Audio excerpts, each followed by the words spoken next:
राधे राधे, हरे कृष्ण। आप सभी का दिन शुभ हो। आज आप सुनेंगे वैशाख मास महात्म्य का 9वां अध्याय। आज दिनांक है 11 अप्रैल, दिन शनिवार, और आज है वैशाख मास के कृष्ण पक्ष की 9वीं तिथि, जो कि आज रात 12:37 पर समाप्त होगी।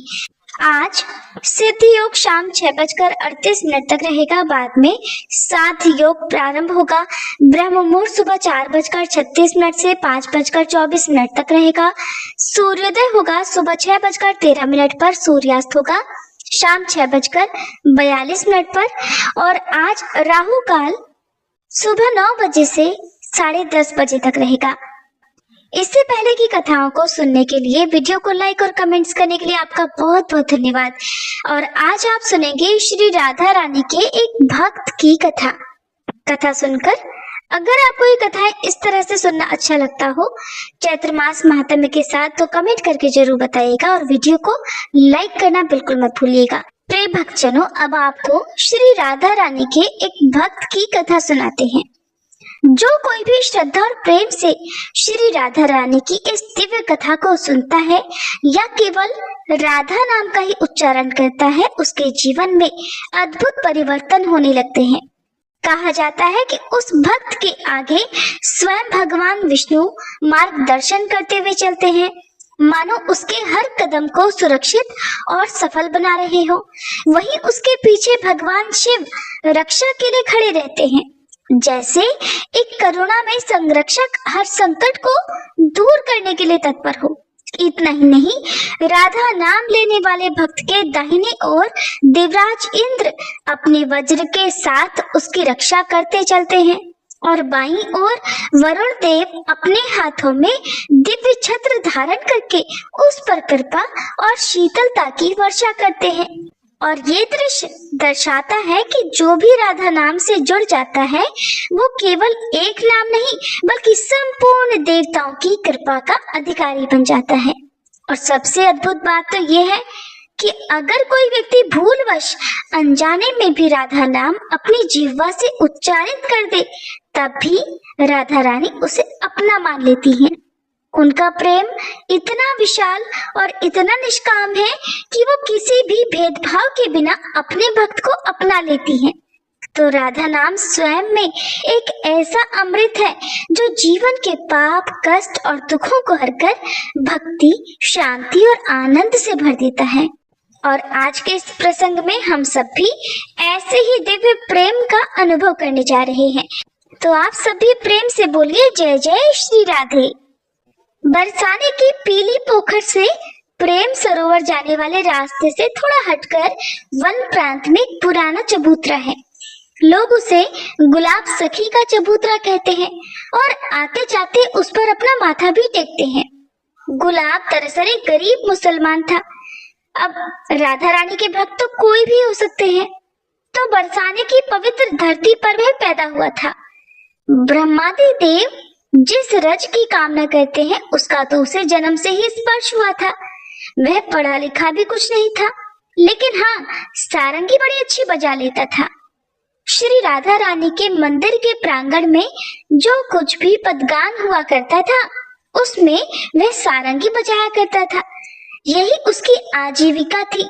सारंगी बजाने के बाद जो भक्त वहां पर एकत्र होते थे, वो कुछ न कुछ उसे दे दिया करते थे। इसी से उसका पेट भरा करता था। मंदिर से जो भी प्रसाद, दान, दक्षिणा मिलती थी, उससे वह अपना जीवन निर्वाह करता और अपने परिवार का पालन पोषण करता था। उस गुलाब की एक छोटी लड़की थी। जब मंदिर में वह सारंगी बजाता, तो उसकी वह छोटी बेटी भी उसके साथ में नाचा करती, और वह छोटी सी कन्या ऐसा नृत्य करती थी कि आसपास के लोग भाव विभोर होकर बिना हिले डुले एकदम स्तंभ की तरह खड़े हो जाते। उसके नृत्य में एक तरह का खिंचाव था।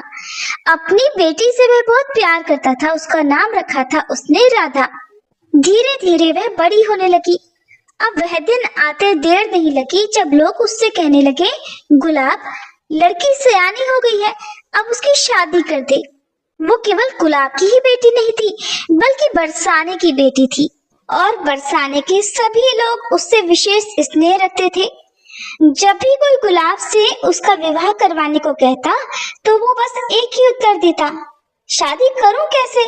शादी के लिए पैसे भी तो चाहिए ना, मेरे पास इतने पैसे तो है नहीं। फिर एक दिन श्री जी के मंदिर के कुछ गोस्वामियों ने उससे कहा, गुलाब तू पैसों की चिंता क्यों करता है? अरे उसकी व्यवस्था हो जाएगी, श्री जी करेंगी ना सारी व्यवस्था, तू तो बस लड़का देख। जल्दी ही ढूंढने पर अच्छा लड़का भी मिल गया और श्री जी की कृपा से गुलाब की बेटी राधा के हाथ पीले हो गए और वह खुशी खुशी अपने ससुराल के लिए विदा कर दी गई। जब बेटी विदा हो गई तो गुलाब गुमसुम सा हो गया। 3 दिन और 3 रात तक वह श्री जी के ही मंदिर में सिंह द्वार पर गुमसुम बैठा रहा। उसे इस तरह बैठे देखकर लोगों को चिंता होने लगी कि कहीं वह पागल ना हो जाए। लोगों ने उसे समझाने का बहुत प्रयास किया, लेकिन उसके कान पर तो जूं तक नहीं रेंगी।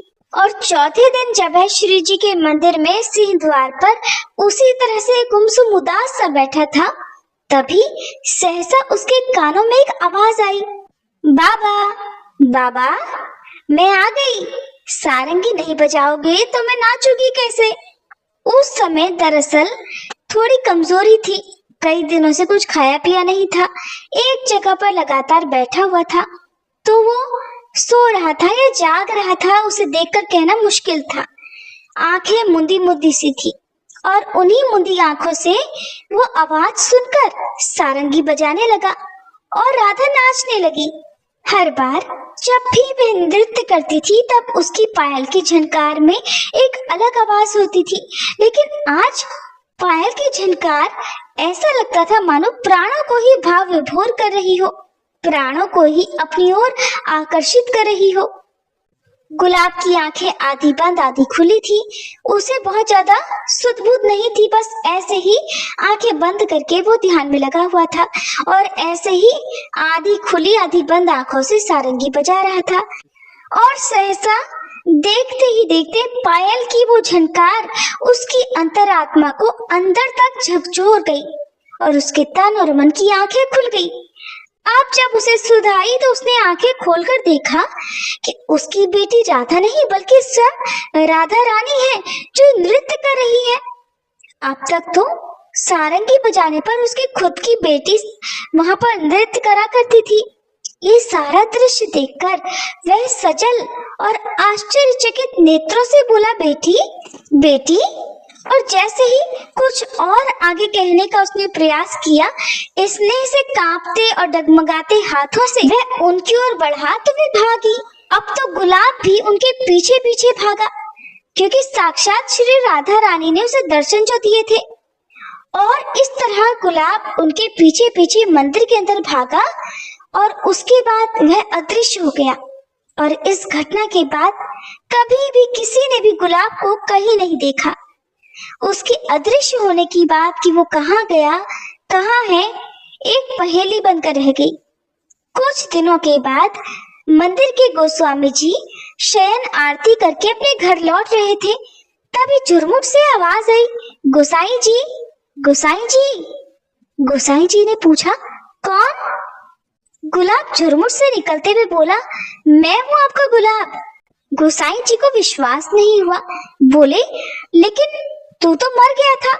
गुलाब बोला, मुझे तो श्री जी ने अपने परिकर में ले लिया है गोसाई जी। अभी राधा रानी को सारंगी सुना कर आ रहा हूँ। देखिए, राधा रानी ने प्रसाद के रूप में मुझे पान का बीड़ा दिया है। गोस्वामी जी उसके हाथ में पान के बीड़े को देखकर हैरान रह गए, क्योंकि गुलाब के हाथ में तो पान का वो बीड़ा था जो वो राधा रानी के लिए बिल्कुल अभी अभी भोग में रखकर ही बाहर आ रही थी। गोसाई जी ने पूछा, अच्छा, लेकिन तू अब रहता कहाँ है? तब उसने उस चबूतरे की तरफ इशारा किया जो वहां के गोसाइयों ने उसकी स्मृति में बनवाया था। तो जब गुलाब का पूरा जीवन ही श्री राधा रानी को समर्पित था, तो भला राधा रानी उसे इस संसार में अकेला कैसे छोड़ सकती थी? तो ऐसी है राधा नाम की महिमा। सभी प्रेम से बोलिए, श्री लाडली जीओ की जय, श्री राधा रानी सरकार की जय, श्री कृष्ण भगवान की जय। अब आज पहले सुनिए श्री राधा कवच पाठ। श्री राधिकाय नमः। राधा रानी को समर्पित श्री राधा कवचम एक ऐसा दिव्य स्तोत्र है जो भक्त की हर प्रकार की बाधाओं से रक्षा करता है। श्री राधा कवच के विषय में देवी पार्वती जी ने महेश्वर से पूछा। देवी पार्वती जी ने कहा, हे कैलाशवासिन, भक्तों पर अनुग्रह करने वाले हे प्रभु, श्री राधिका जी का पवित्र कवच मुझको सुनाओ। हे त्रिशूल और धनुष धारण करने वाले नाथ, मैं आपकी शरण में हूँ। यदि मुझ पर आपकी कृपा हो तो दुख के भय से आप मेरी रक्षा कीजिए। तब श्री शिव जी बोले, हे गिरिराज कुमारी, सुनो। यह प्राचीन कवच अब मैं आपको सुना रहा हूँ, जो बड़ा पवित्र है। यह संपूर्ण पापों को हरने वाला है और सब प्रकार से रक्षा करने वाला है। सुख, भोग और मोक्ष का साधन एवं श्री श्याम सुंदर की भक्ति को देने वाला है। हे देवी, यह कवच त्रिलोकी का आकर्षण कर सकता है और साधक को प्रभु की सन्निधि में पहुंचा देता है। यह सभी शत्रुओं को डराने वाला, सर्वत्र विजय प्राप्त कराने वाला और सभी प्राणियों की मनोवृत्तियों को हराने वाला है। इस कवच के पढ़ने से सदा ही आनंद रहता है। सालोक्य, सृष्टि, सामीप्य, सायुज्य, चारों ही प्रकार की मुक्ति प्राप्त हो जाती है एवं अनेकों राजसूय और अश्वमेध यज्ञ का फल प्राप्त होता है। इस कवच के बिना यदि कोई केवल श्री राधा मंत्र को ही जपे तो उसे उसका फल नहीं मिलता और पद पद पर विघ्न बाधाएं उपस्थित होने लगती हैं। श्री राधा कवच का मैं अर्थात महादेव ऋषि हूँ।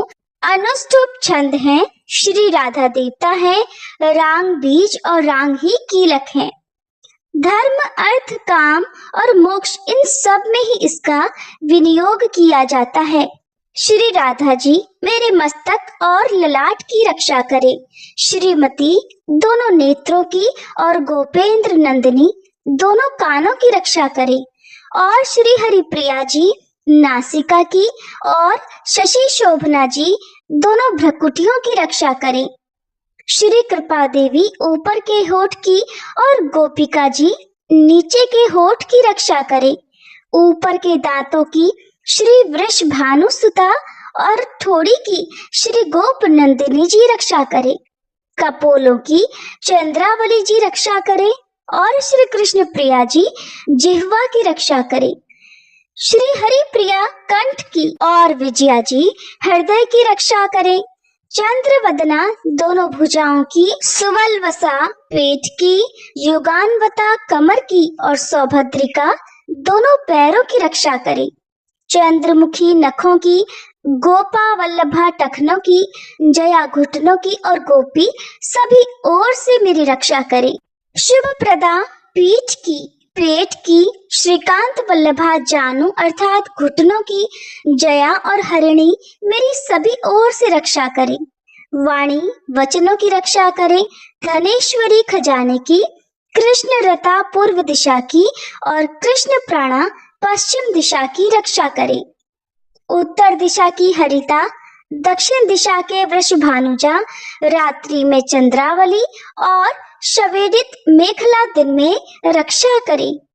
मध्याह्न में सौभाग्यदा, सायं में काम रूपिणी, प्रातः काल में रुद्री तथा रात्रि के अवसान होने पर गोपिनी हमारी रक्षा करे। संगम में हेतुदा, दिन वृद्धि के अवसर में केतुमाला, अपराह्न में हमेशेषा और संपूर्ण संध्याओं में शमिता रक्षा करे। उपभोग के समय योगिनी, रति प्रदा रति के समय, योग के समय में रत्नावली और कामेशी एवं कौतुकी नित्य प्रति मेरी रक्षा करे। कृष्ण मानसा श्री राधिका जी सदा सर्वदा सब कार्यों में मेरी रक्षा करे।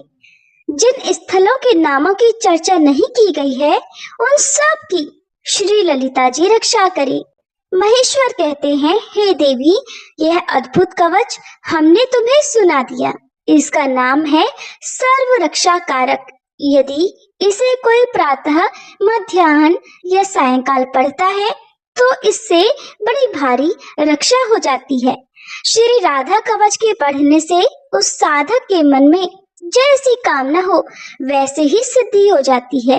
राजद्वार, सभा संग्राम और शत्रुओं द्वारा पहुंचाए हुए संकट के समय, प्राण और धन विनिष्ट होने के समय यदि मनुष्य यत्न से इसका पाठ करे तो हे देवी उनका कार्य सिद्ध हो जाता है और उसको कहीं भी भय नहीं रहता। और तो और उसने सचमुच श्री राधिका जी की आराधना कर ली। गंगा स्नान और भगवान के नाम से जो फल प्राप्त होता है, निस्संदेह वह फल इस कवच के पढ़ने वाले को मिल जाता है। हल्दी, गोरोचन, चंदन से भोजपत्र पर इस कवच को लिखकर जो कोई मस्तक, भुजा और कंठ में बांध ले, हे देवी वह हरि के समान हो जाता है। ब्रह्मा जी इस कवच के प्रसाद से ही सृष्टि रचते हैं, श्री विष्णु पालन करते हैं और मैं अर्थात शंकर इसी कवच के प्रसाद से ही सृष्टि का संहार करता हूँ। यह कवच विशुद्ध वैष्णव को देना चाहिए जिनमें वैराग्य आदि गुण हो, जिसकी बुद्धि व्यग्र ना हो, नहीं तो अनाधिकारी को देने वाला स्वयं नष्ट हो जाता है। इसमें किसी प्रकार का संदेह नहीं करना चाहिए। अब सुनिए श्री कृष्ण कवच पाठ हिंदी में। देवर्षि नारद जी ने भगवान नारायण से पूछा, भगवान अब मेरी ये सुनने की इच्छा है कि भगवान शंकर ने दयावश परशुराम को कौन सा मंत्र और कौन सा स्तोत्र और कवच दिया था? उस मंत्र के आराध्य देवता कौन है? कवच धारण करने का क्या फल है तथा स्तोत्र पाठ से किस फल की प्राप्ति होती है? वह सब कुछ आप कृपा करके बतलाइए। तब नारायण भगवान बोले, नारद उस मंत्र के आराध्य देव गोलोकनाथ, कोप कोपीश्वर, सर्वसमर्थ, परिपूर्णतम स्वयं भगवान श्री कृष्ण हैं। शंकर जी ने रत्न पर्वत के निकट स्वयं प्रभा नदी के तट पर पारिजात वन के मध्य स्थित आश्रम में लोकों के देवता माधव के समक्ष परशुराम को त्रैलोक्य विजय नामक परम अद्भुत कवच विभूति योग से संभूत महान पुण्यमय स्वतराज नाम वाला स्तोत्र और संपूर्ण कामनाओं का फल प्रदान करने वाला मंत्र कल्पतरु नामक मंत्र प्रदान किया था।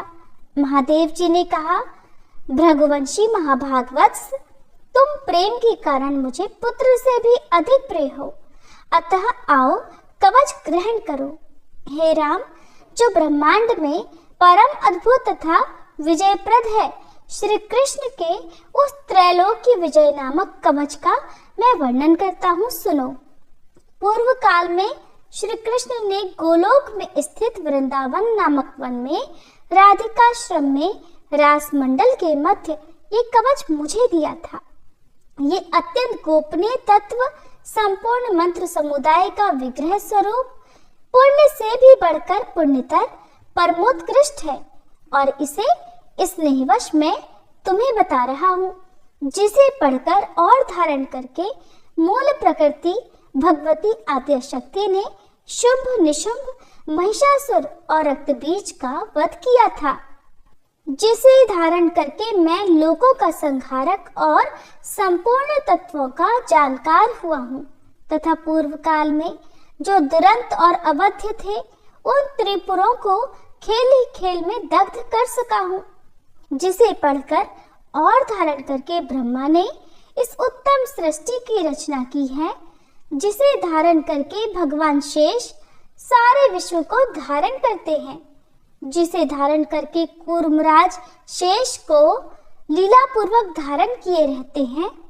जिसे धारण करके स्वयं सर्वव्यापक भगवान वायु विश्व के आधार हैं, जिसे धारण करके वरुण, सिद्ध और कुबेर धन के स्वामी हुए हैं, जिसे पढ़कर एवं धारण करके स्वयं इंद्र देवताओं के राजा बने हैं, जिसे धारण करके तेजो राशि स्वयं सूर्य भुवन में प्रकाशित होते हैं, जिसे पढ़कर एवं धारण करके चंद्रमा महान बल और पराक्रम से संपन्न हुए हैं, जिसे पढ़कर एवं धारण करके महर्षि अगस्त्य सातों समुद्रों को पी गए और उनके तेज से वातापी नामक दैत्य को पचा गए।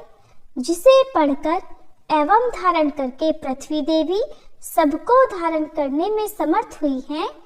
जिसे पढ़कर एवं धारण करके गंगा स्वयं पवित्र होकर भुवनों को पावन करने वाली बनी है। जिसे धारण करके धर्मात्माओं में श्रेष्ठ धर्म लोकों के साक्षी बने हैं।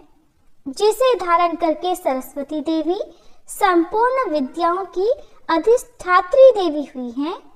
जिसे धारण करके परात्परा लक्ष्मी लोगों को अन्न प्रदान करने वाली हुई हैं। जिसे पढ़कर एवं धारण करके सावित्री ने वेदों को जन्म दिया है। भृगुनंदन, जिसे पढ़ और धारण करके वेद धर्म के वक्ता हुए हैं। जिसे पढ़कर और धारण करके अग्नि शुद्ध एवं तेजस्वी हुए हैं। और जिसे धारण करके भगवान सनत कुमार को ज्ञानियों में सर्वश्रेष्ठ स्थान मिला है। जो महात्मा साधु एवं श्री कृष्ण भक्त हो उसी को केवल यह कवच देना चाहिए, क्योंकि शठ एवं दूसरों के शिष्य को देने से दाता मृत्यु को प्राप्त हो जाता है। इस त्रैलोक के विजय कवच के प्रजापति ऋषि हैं, गायत्री छंद हैं, स्वयं रासेश्वर देवता हैं और त्रैलोकी की विजय प्राप्ति में इसका विनियोग कहा गया है। ये परात्पर कवच तीनों लोकों में दुर्लभ है। ओम श्री कृष्णाय नमः सदा मेरे सिर की रक्षा करे। कृष्णाय स्वाहा ये पंचाक्षर सदा कपाल को सुरक्षित रखे। कृष्ण नेत्रों की तथा कृष्णाय स्वाहा पुतलियों की रक्षा करे। हरे नमः सदा मेरी भ्रकुटियों को बचाए। ओम गोविंदाय स्वाहा मेरी नासिकाओं की सदा रक्षा करे। गोपालाय नमः मेरे गंड स्थलों की सदा सब ओर से रक्षा करे। ओम गोपांगनेशाय नमः सदा मेरी कानों की रक्षा करे। ओम कृष्णाय नमः निरंतर मेरे दोनों ओठों की रक्षा करे। ओम गोविंदाय स्वाहा सदा मेरी दंत पंक्ति की रक्षा करे। ओम कृष्णाय नमः दांतों के छिद्रों की तथा क्लिंग दांतों के ऊर्ध्व भाग की रक्षा करे। ओम श्री कृष्णाय स्वाहा सदा मेरी जिह्वा की रक्षा करे। रासेश्वराय स्वाहा सदा मेरे तालु की रक्षा करे। राधिकेशाय स्वाहा सदा मेरे कंठ की रक्षा करे। गोपांगनेशाय नमः सदा मेरे वक्ष स्थल की रक्षा करे। ओम गोपेशाय स्वाहा सदा मेरे कंधों की रक्षा करे। नमः किशोर वेशाय स्वाहा सदा मेरे पृष्ठ भाग की रक्षा करे। मुकुंदाय नमः सदा मेरे उदर की तथा ओम ह्रीं क्लीं कृष्णाय स्वाहा सदा मेरे हाथ पैरों की रक्षा करे। ओम विष्णवे नमः सदा मेरी दोनों भुजाओं की रक्षा करे। ओम ह्रीं भगवते स्वाहा सदा मेरे नखों की रक्षा करे। ओम नमो नारायणाय सदा नख छिद्रों की रक्षा करे। ओम ह्रीं ह्रीं पद्मनाभाय नमः सदा मेरी नाभि की रक्षा करे। ओम सर्वेशाय स्वाहा सदा मेरे कंकाल की रक्षा करे। ओम गोपी रमणाय स्वाहा सदा मेरे नितंब की रक्षा करे। ओम गोपी रमण नाथाय स्वाहा सदा मेरे पैरों की रक्षा करे। ओम ह्रीं श्रीं रसिकेशाय स्वाहा सदा मेरे सर्वांगों की रक्षा करे। ओम केशवाय स्वाहा सदा मेरे केशों की रक्षा करे। नमः कृष्णाय स्वाहा सदा मेरे ब्रह्मरंध्र की रक्षा करे। ओम माधवाय स्वाहा सदा मेरे रोमों की रक्षा करे। ओम ह्रीं श्रीं रसिकेशाय स्वाहा मेरे सर्वस्व की सदा रक्षा करे। परिपूर्णतम श्री कृष्ण पूर्व दिशा में सर्वदा मेरी रक्षा करे। स्वयं गोलोकनाथ अग्निकोण में मेरी रक्षा करे। पूर्ण ब्रह्म स्वरूप दक्षिण दिशा में सदा मेरी रक्षा करे। श्री कृष्ण नैऋत्य कोण में मेरी रक्षा करे।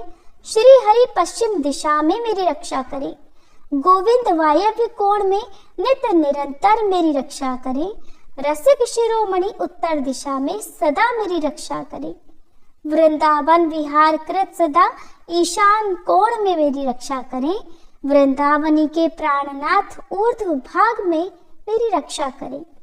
महाबली बलिहारी माधव सदैव मेरी रक्षा करें। नृसिंह जल स्थल तथा अंतरिक्ष में सदा मुझे सुरक्षित रखें। माधव सोते समय तथा जागृत काल में सदा मेरा पालन करें तथा जो सबके अंतरात्मा निर्लेप और सर्वव्यापक हैं, वे भगवान सब ओर से मेरी रक्षा करें। वत्स, इस प्रकार मैंने त्रैलोक्य विजय नामक कवच, जो परम अनोखा तथा समस्त मंत्र समुदाय का मूर्तमान स्वरूप है, तुम्हें बतला दिया। मैंने इसे श्री कृष्ण के मुख से श्रवण किया था। इसे जिस किसी को नहीं बतलाना चाहिए। जो विधि पूर्वक गुरु का पूजन करके इस कवच को गले में अथवा दाहिनी भुजा पर धारण करता है, वह भी विष्णु तुल्य हो जाता है, इसमें संशय नहीं है। वह भक्त जहाँ जाता है, जहाँ रहता है, वहाँ लक्ष्मी और सरस्वती भी निवास करती हैं। यदि उसे कवच सिद्ध हो जाता है तो वह जीवन मुक्त हो जाता है और उसे करोड़ों वर्षों की पूजा का फल प्राप्त हो जाता है। हजारों राजसूय, सैकड़ों वाजपेयी, 10,000 अश्वमेध, संपूर्ण महादान तथा पृथ्वी की प्रदक्षिणा, ये सभी इस त्रैलोक्य विजय की 16वीं कला की भी समानता नहीं कर सकते। व्रत उपवास का नियम, स्वाध्याय, अध्ययन, तपस्या और समस्त तीर्थों में स्नान, ये सभी इसकी एक कला को भी नहीं पा सकते। यदि मनुष्य इस कवच को सिद्ध कर ले तो निश्चय ही उसे सिद्धि, अमरता और श्री हरि की दास्ता आदि सब कुछ मिल जाता है। जो इसका 10 लाख जप करता है, उसे यह कवच सिद्ध हो जाता है। और जो सिद्ध कवच होता है वह निश्चय ही सर्वज्ञ हो जाता है। परंतु जो इस कवच को जाने बिना श्री कृष्ण का भजन करता है, उसकी बुद्धि अत्यंत मंद है। उसे करोड़ों कल्पों तक जप करने पर भी मंत्र सिद्धिदायक नहीं होता। वत्स, इस कवच को धारण करके तुम आनंद पूर्वक निःशंक होकर अनायास ही 21 बार पृथ्वी को क्षत्रियों से शून्य कर डालो। पुत्र, प्राण संकट के समय राज्य दिया जा सकता है, सिर कटाया जा सकता है और प्राणों का परित्याग भी किया जा सकता है, परंतु ऐसे कवच का दान कभी नहीं करना चाहिए। इति श्री कृष्ण कवचम पाठ संपूर्णम। अब सुनिए आज का अध्याय। एक समय कथा कहने के लिए रोम महर्षण पुत्र उग्रश्रवा मुनि आए, जो कि व्यास जी के परम बुद्धिमान शिष्य थे। वहां आने पर मुनियों ने उनका भली भांति स्वागत सत्कार किया। पुराणों की बहुत सारी कथाएं सुनकर उन मुनिवरों ने अपनी इंद्रियों को वश में रखने वाले श्री सूत जी से कथा सुनने की इच्छा मन में रखकर इस प्रकार कहा। ऋषि बोले, हे रोमहर्षण कुमार सूत जी, आप सर्वज्ञ हैं, पौराणिक विषयों का वर्णन करने में कुशल हैं, इसलिए हम लोग आपके मुख से भूतल के मुख्य मुख्य पर्वतों का महात्म्य सुनना चाहते हैं। श्री सूत जी कहने लगे, महर्षियों, पूर्व काल में मैंने यही प्रश्न गंगा जी के तट पर बैठे हुए मुनि श्रेष्ठ व्यास जी से पूछा था। उसके उत्तर में मेरे सर्वोत्तम गुरु व्यास जी ने इस प्रकार कहा। सूत, प्राचीन युग की बात है। एक दिन मुनिश्रेष्ठ नारद नाना प्रकार के रत्नों से सुशोभित सुमेरु पर्वत के शिखर पर गए और उसके मध्य भाग में ब्रह्मा जी का अत्यंत प्रकाशमान दिव्य और विस्तृत भवन देखा। उसके उत्तर भाग में पीपल का एक उत्तम वृक्ष था, जिसकी ऊंचाई 1000 योजन की और विस्तार दुगुना था। उस पीपल के मूल भाग के पास अनेक प्रकार के रत्नों से युक्त दिव्य मंडप बना हुआ था, जिसमें वैदूर्य मोती और मणियों के द्वारा स्वस्थ गृह बनाए गए थे। वह दिव्य मंडप नए नए रत्नों से चिन्हित और दिव्य तोरणों यानी बाहरी फाटकों से सुशोभित था। उसका मुख्य द्वार पुष्पराग मणि का बना हुआ था, जिसका गोपुर 7 मंजिल का था। चमकते हुए हीरों से बनाए गए 2 किवाड़ उस द्वार की शोभा बढ़ा रहे थे। उस मंडप के अंदर प्रवेश करके देवर्षि नारद ने देखा कि दिव्य मोतियों का एक मंडप है। उसमें वैदूर्य मणि की वेदी बनी हुई है। महामुनि नारद जी उस ऊंचे मंडप के ऊपर चढ़ गए। वहां उस मंडप के मध्य भाग में एक बहुत ऊंचा सिंहासन भी था, जिसकी कहीं कोई तुलना नहीं है। उस मध्य भाग में सहस्त्र दलों से सुशोभित दिव्य कमल था, जिसका रंग सफेद था। सहस्त्रों चंद्रमाओं के समान उस कमल की दिव्य आभा थी। उस कमल के मध्य में 10,000 पूर्ण चंद्रमाओं से भी अधिक कांतिमान कैलाश पर्वत के समान आकार वाले एक सुंदर पुरुष बैठे हुए थे। उनकी 4 भुजाएं थी, अंग अंग से उदारता टपक रही थी। वराह के समान मुख था। वे परम सुंदर भगवान पुरुषोत्तम अपने 4 हाथों में शंख चक्र अभय और वर धारण किए हुए थे। उनके कटी भाग में पीतांबर शोभा पाता था। दोनों नेत्र कमल दल के समान विशाल थे। सौम्य मुख पूर्ण चंद्रमा की शोभा को भी तिरस्कृत कर रहा था और मुख से धूप की सी सुगंध निकलती थी। सामवेद उनकी ध्वनि, यज्ञ उनका स्वरूप, सुरुक उनका मुख था और श्रुवा उनकी नासिका थी। मस्तक पर धारण किए हुए मुकुट के प्रकाश से उनका मुख अत्यंत उद्भासित अर्थात चमक रहा था। उनके वक्षस्थल में श्रीवत्स का चिन्ह सुशोभित था। श्वेत यज्ञोपवीत धारण करने से उनके श्री अंगों की शोभा और भी बढ़ गई थी। उनकी छाती चौड़ी और विशाल थी। वे कौस्तुभ मणि की दिव्य प्रभा से दैदीप्यमान हो रहे थे। श्री ब्रह्मा, वशिष्ठ, अत्रि, मार्कंडेय और भृगु आदि अनेक मुनीश्वर दिन रात उनकी सेवा में तत्पर रहते थे। इंद्र आदि लोकपालों और गंधर्वों से सेवित देव देवेश्वर भगवान के पास जाकर नारद जी ने प्रणाम किया और पृथ्वी को धारण करने वाले उन वराह भगवान का दिव्य उपनिषद मंत्रों से स्तवन करके अत्यंत प्रसन्न होकर भी उनके पास ही खड़े हो गए। इतने में ही दिव्य दुंदुभी बज उठी। इसके बाद वहां पृथ्वी देवी का शुभागमन हुआ। रत्नों सहित समुद्र के समान दिव्य वस्त्र धारण करके वे बड़ी शोभा पा रही थी। ईला और पिंगला नाम की 2 सखियां भी उनके साथ थीं। उन दोनों के लाए हुए फूलों को पृथ्वी देवी ने भगवान वराह के चरणों में बिखेर दिया और उन देव देवेश्वर को प्रणाम करके वे दोनों हाथ जोड़कर उनके आगे खड़ी हो गईं। तब भगवान वराह ने कहा, हे पृथ्वी देवी, मैं तुम्हें शेषनाग के सुखदायक मस्तक पर बिठाकर और संपूर्ण विश्व को तुम्हारे ऊपर स्थापित करके पर्वतों को तुम्हारा सहायक बनाकर यहाँ आया हूँ। फिर यहाँ तुम किस लिए आई हो? पृथ्वी देवी बोली, भगवान, आपने पाताल से मेरा उद्धार करके ऊंचे रत्न सिंहासन की तरह शेषनाग के रत्न युक्त मस्तक पर, जो सहस्त्रों फनों से सुशोभित है, मुझे बिठाया है। इस प्रकार मुझे भली भांति स्थिर करके मुझ धारण करने में समर्थ पुण्यमय पर्वतों को भी मेरे ऊपर स्थापित किया है, जो आपके ही स्वरूप हैं। हे महाबाहु पुरुषोत्तम, उन पर्वतों में से जो मेरे आधारभूत मुख्य मुख्य पर्वत हैं, आप कृपया मुझे उनका परिचय दीजिए। तब श्री भगवान वराह कहने लगे, सुमेरु, हिमवान, विंध्याचल, मंद्राचल, गंधमादन, शालग्राम, चित्रकूट, माल्यवान, परियात्रक, महेंद्र, मलय, सह, सिंहाचल, रैवत तथा मेरुपुत्र अंजन, जो बड़ा भारी स्वर्णमय पर्वत है, वसुंधरे, ये सभी श्रेष्ठ पर्वत तुम्हारे आधार हैं। मैंने देव समूह और ऋषि समूह के साथ इन पर्वतों का सेवन किया है। माधवी, इनमें जो भी श्रेष्ठ पर्वत हैं, उनका यथार्थ वर्णन करता हूँ, सुनो। देवी, शालग्राम, सिंहाचल तथा गिरिराज, गंधमादन, ये उत्तम शैल हिमालय की ओर उत्तर दिशा में स्थित हैं। वसुधे, अब मैं दक्षिण दिशा के प्रधान पर्वतों का नाम बताता हूँ। अरुणाचल, हस्ती पर्वत, ग्रंथाचल और घटिकाचल, ये सभी श्रेष्ठ पर्वत क्षीर नदी के समीपवर्ती हैं। हस्ती पर्वत से 5 योजन उत्तर स्वर्ण मुखरी नामक उत्तम नदी बहती है। उसी के उत्तर तट पर कमला सरोवर है, जिसके किनारे शुकदेव जी को वर देने वाले तथा भक्तों की पीड़ाओं का नाश करने वाले भगवान श्री कृष्ण बलभद्र जी के साथ रहा करते हैं। शुद्ध चित्त वाले वानप्रस्थ मुनि सदा उनकी आराधना करते हैं।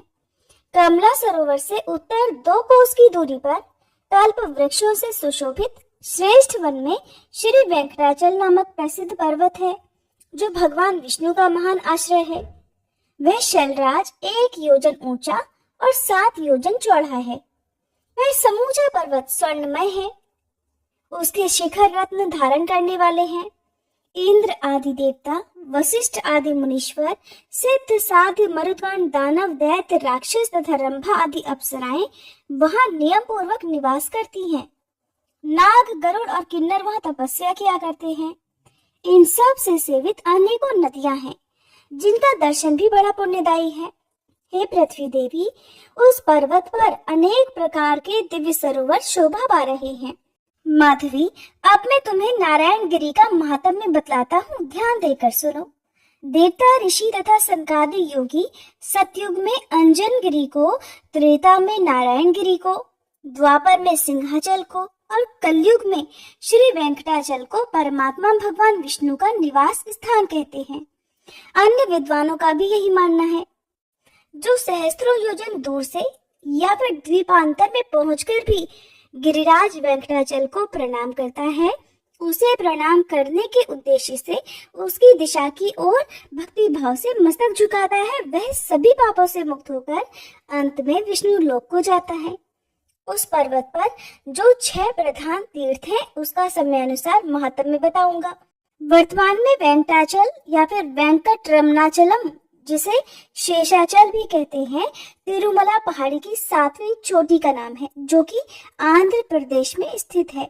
वराह भगवान कहते हैं, माघ मास में जब भगवान सूर्य कुंभ राशि पर स्थित हो, तब मघा नक्षत्र युक्त महातिथि पूर्णिमा को गिरिराज वेंकटाचल पर जो कुमार धारिका नाम वाली पुष्करणी है, वह समस्त लोगों को पवित्र करने वाली हो जाती है, जिसके तट पर कृत्तिका और अग्नि से उत्पन्न पार्वती नंदन स्कंद देव सेना के साथ भगवान विष्णु का पूजन करते हुए निवास करते हैं।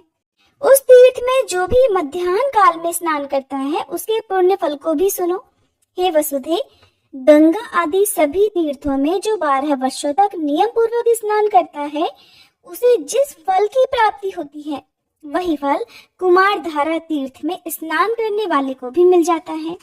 जो उस तीर्थ में यथाशक्ति दक्षिणा के साथ अन्न दान करता है, उसे भी उतना ही फल मिलता है जितना स्नान के लिए बताया गया है। वसुंधरे, जब मीन राशि के सूर्य हो, तब उत्तरा फाल्गुनी नक्षत्र से युक्त पूर्णिमा तिथि को चौथे पहर में पर्वत की गुफा के अंदर तुम्ब तीर्थ में जो मनुष्य स्नान करता है, वह पुनः गर्भ में नहीं आता। जब सूर्यदेव मेष राशि पर स्थित हो, तब चित्रा नक्षत्र से युक्त पूर्णिमा तिथि को पूर्णिमा प्रभात के समय आकाश गंगा के जल में स्नान करने वाला पुरुष मोक्ष प्राप्त कर लेता है। सूर्यदेव जब वृष राशि में विराजमान हो, तब वैशाख मास में शुक्ल या कृष्ण पक्ष की द्वादशी तिथि को रविवार या मंगलवार का योग होने पर, अथवा शुक्ल या कृष्ण पक्ष में रविवार के दिन पुष्य या हस्त नक्षत्र के योग होने पर, जो मनुष्य संगम काल में पांडव तीर्थ के अंदर स्नान करता है, वह इस लोक में कभी भी दुख नहीं पाता और परलोक में सुख भोगता है। महाभागे, शुक्ल अथवा कृष्ण पक्ष में रविवार के साथ जो सप्तमी तिथि आए, उसमें यदि पुष्य नक्षत्र और हस्त नक्षत्र का योग हो, तब गिरिराज वेंकटाचल के शिखर पर विद्यमान पाप नाशन नामक तीर्थ में जो स्नान करता है, वह श्रेष्ठ मनुष्य कोटि जन्मोपार्जित पापों से मुक्ति पा लेता है। भूदेवी, अब तुम एक रहस्य की बात भी सुनो। अनंत नामक महापर्वत पर मेरे दिव्य मंदिर के वायव्य कोण में शिखर पर स्थित गुफा में देव तीर्थ नाम से प्रसिद्ध एक परम सुंदर सरोवर है। उसमें पुष्य नक्षत्र युक्त बृहस्पतिवार को या फिर व्यतिपात योग में अथवा श्रवण नक्षत्र के सोमवार को जो स्नान करता है, उसके पुण्य फल का वर्णन भी सुनो। इस लोक में जो जानबूझकर या अनजाने में किए हुए जो कोई भी पाप हैं, वे सब अत्यंत पावन देव तीर्थ में गोता लगाते ही नष्ट हो जाते हैं। पुण्य की वृद्धि होती है और अंत में वह चंद्रलोक में सम्मानित होता है। ये सब सुनकर पृथ्वी देवी ने भगवान वराह की इस प्रकार स्तुति की कि हे देव देवेश्वर वराहमुख अच्युत, आपको नमस्कार है। महाबाहो, आपकी श्वेत कांति क्षीर सागर के समान है। हे वज्र श्रृंग, आपको नमस्कार है। देव, आपकी सहस्त्रों भुजाएं हैं। आपने कल्प के आदि में एकार्णव के जल से मेरा उद्धार किया है, तभी मैं संपूर्ण जगत को धारण करती हूँ। प्रभु, आप अनेक दिव्य आभूषणों से विभूषित और यज्ञ सूत्र से सुशोभित हैं। लाल लाल वस्त्र धारण करते हैं और दिव्य रत्नों से अलंकृत होते हैं। आपके चरणारविंद प्रातः काल उदय होने वाले सूर्य नारायण के समान अरुण कांति वाले हैं। आपको बारंबार नमस्कार है।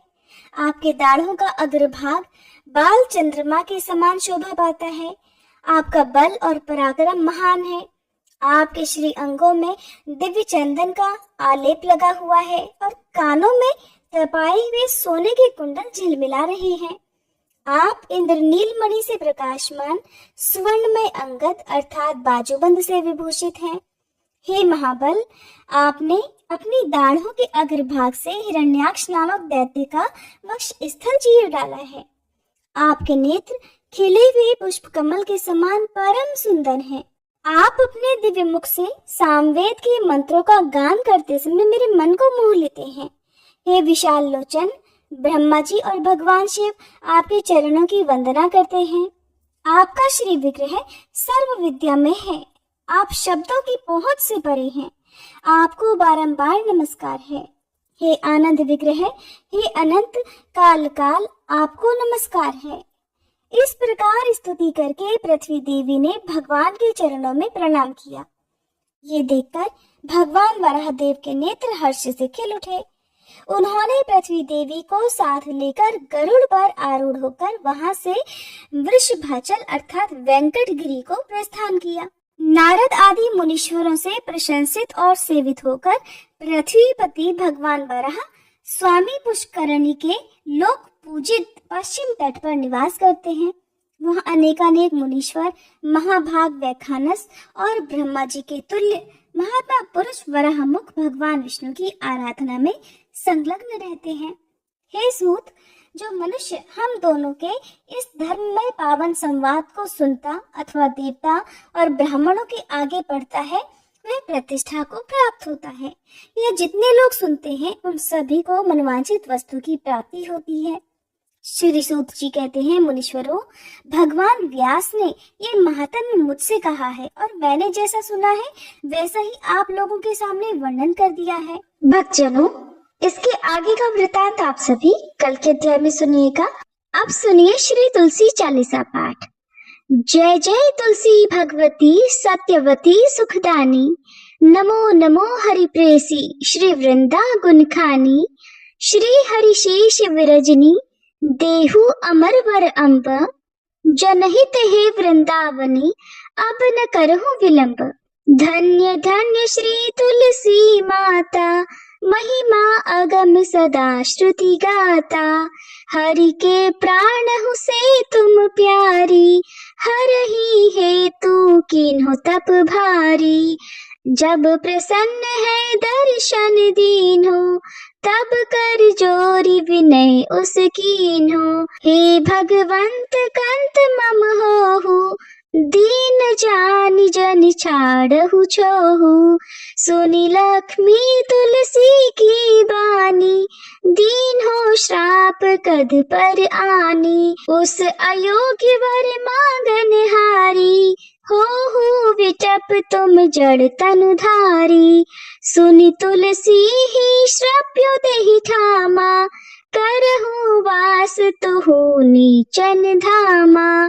दियो वचन हरि तब तत्काला, सुनहु सुमुखी जनि होहु विहाला। समय पाई व्यवहारो पाति तोरा, पूजहि आस वचन सत मोरा। तब गोकुल मह गोप सुदामा, तासु भई तुलसी तू बामा। कृष्ण रास लीला के माही, राधे शक्य प्रेम लखी नाही, दियो श्राप तुलसी तत्काला, नर लोक ही तुम जन्महु बाला। योगोप वह दानव राजा, शंख चूर्ण नामक शिर ताजा। तुलसी भई तासु की नारी, परम सती गुण रूप अगारी। अस द्वै कल्प बीत जब गयऊ, कल्प तृतीय जन्म तब भयऊ। वृंदा नाम भयो तुलसी को, असुर जलंधर नाम पति को।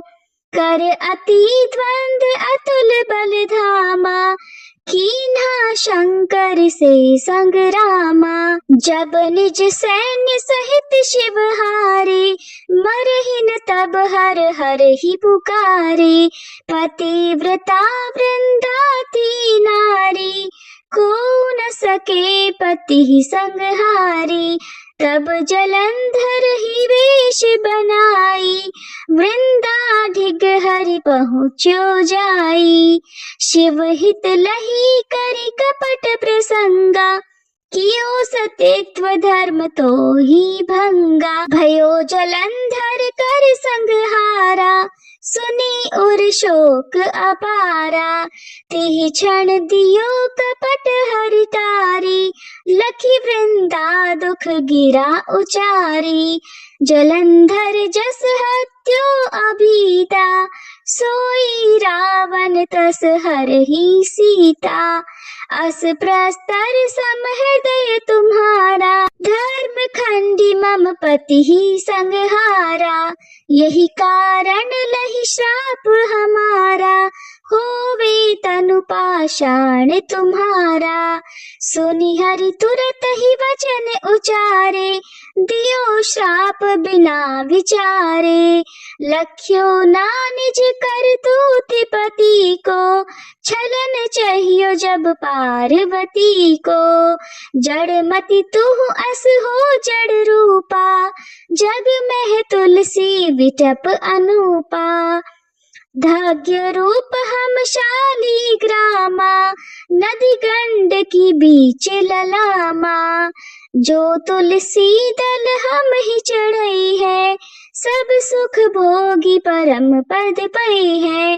बिन तुलसी हरि जलत शरीरा, अतिशय उठत शीश उर पीरा।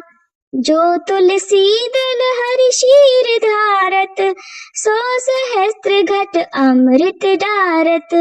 तुलसी हरि मन रंजनिहारी, रोग दोष दुख भंजनिहारी। प्रेम सहित हरि भजन निरंतर, तुलसी राधा में नाही अंतर। व्यंजन हो 56 प्रकारा, बिन तुलसी दल ना हरि ही प्यारा। सकल तीरथ तुलसी तरु छाही, लहत मुक्ति जन संशय नाही। कवि सुंदर एक हरि गुण गावत, तुलसी निकट सहस गुण पावत।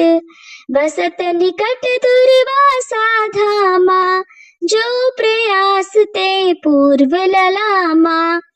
पाठ करहि जो नित नर नारी, होहि सुख बाशहि त्रिपुरारी। तुलसी चालीसा पढ़ही, तुलसी तरु ग्रह धारी। दीप दान करि पुत्र फल, पावही बंध्यो नारी। सकल दुख दरिद्र हरि, हार है परम प्रसन्न। आशी धन जन लड़ही, ग्रह बसही पूर्णा अत्र।